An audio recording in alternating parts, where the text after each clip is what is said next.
OK, dans le panorama numéro 11, on a vu les sections 11.1, 11.2, 11.3. On va faire une petite révision avec 6 questions. Première, quelle vitesse est la plus élevée? J'ai 4 taux et on va toutes les mettre sous la même unité de mesure. 90 km/h pour la A, ça va ici. On regarde la B.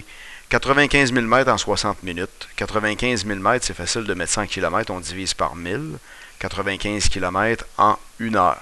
Donc, la A, 90 km en 1 heure, donc on a un taux unitaire identique. En C, 92 000 mètres, c'est 92 km.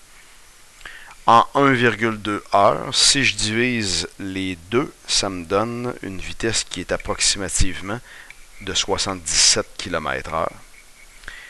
Alors, j'ai le même taux unitaire, donc il fallait diviser 92 par 1,2. La dernière, 96,5 km en 1 heure 6 minutes. 1 heure 6 minutes, c'est pas 1,6 comme on a vu en classe. 6 minutes sur 60, c'est l'équivalent de la partie décimale 0,1. Donc ici, ça va être 1,1 heure.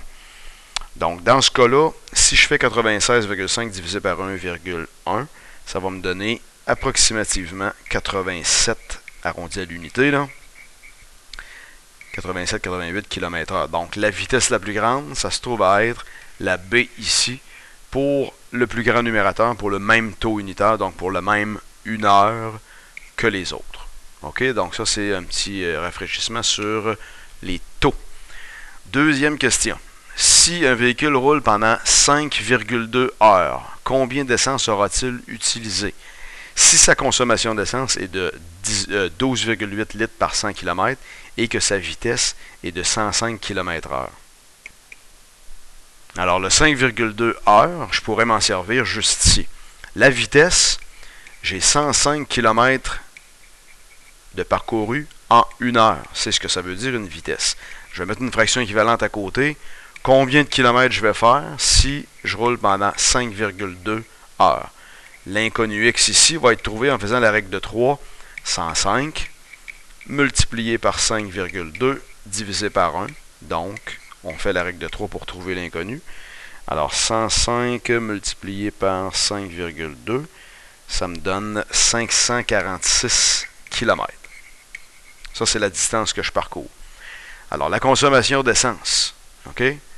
12,8 litres en 100 km. Fraction équivalente pour poser ma proportion. Combien de litres ça va me prendre pour parcourir les 546 km dont on parle ici? Alors, le x va être trouvé en faisant la règle de 3. 12,8 multiplié par 546 divisé par 100. 12,8 multiplié par 546 divisé par 100, ça me donne 69,888. On pourrait arrondir ça à 70 à l'unité. Litres de consommation d'essence pour ce temps-là de conduite. On continue. Question numéro 3. Question numéro 3, j'ai une limonade. On dit qu'il faut 125 grammes de produit, donc admettons de produit en poudre, dans 4 litres d'eau. Ça, c'est deux nombres qui sont associés. 125 grammes est associé à 4 litres d'eau. Combien de grammes ça me prendrait pour 3200 millilitres? 3200 millilitres, ça ne concorde pas tout à fait avec les litres. Ce que je vais faire, je vais enlever ici le 4 litres, puis je vais mettre 4000 millilitres. Je vais trouver mon inconnu en faisant quoi? La règle de 3. 125 multiplié par 3200 divisé par 4000. Alors, par calcul, celle-là ici, je l'ai faite à l'avance, c'était 100 grammes. OK, donc ça donne pour la limonade numéro 3, 100 grammes de produit à dissoudre dans l'eau. Numéro 4, une autre limonade, même style. 200 grammes par contre en 5 litres d'eau, fait que je vais y aller tout de suite avec 5000 millilitres. Combien de grammes en 3200 millilitres?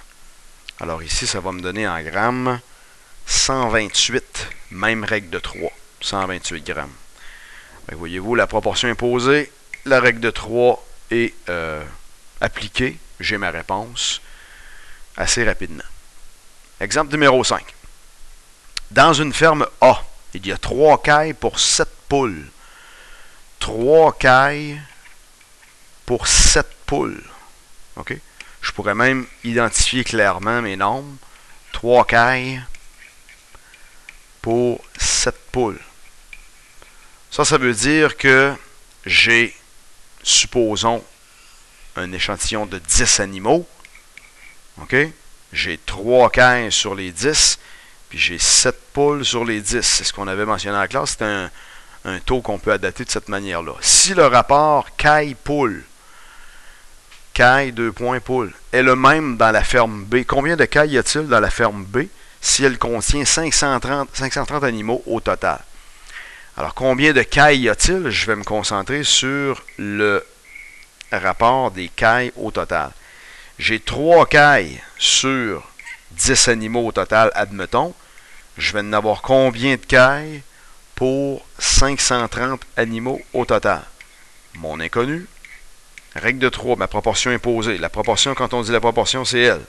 OK? 2 fractions équivalentes. 3 multiplié par 530 divisé par 10. Alors ici, ça me donne un total, bouge pas, je ne l'avais pas calculé, 3 fois 530 divisé par 10. Ça me donne 159 cailles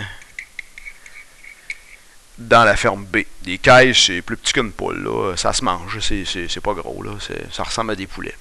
Anyway, alors 159 pour 5e exemple. Dernier exemple. Une employée reçoit un salaire de 280 $ pour 16 heures de travail, sans même lire le problème. 280 $, ça correspond à 16 heures de travail. On l'écrit, ça. C'est associé. Ça peut servir pour poser une proportion. Si elle fabrique 32 chapeaux en 4 heures, quel sera son salaire pour fabriquer 48 chapeaux? Alors, 32 chapeaux, j'écris ça comme ça lui prend 4 heures. Okay? C'est sûr qu'il y en a qui pourraient calculer le taux unitaire, procéder d'une manière légèrement différente, mais moi, je vais poser des proportions comme on a vu en classe. Poser des proportions, c'est voir clair. 32 chapeaux en 4 heures, 48 chapeaux, okay? Ça lui prendrait combien de temps?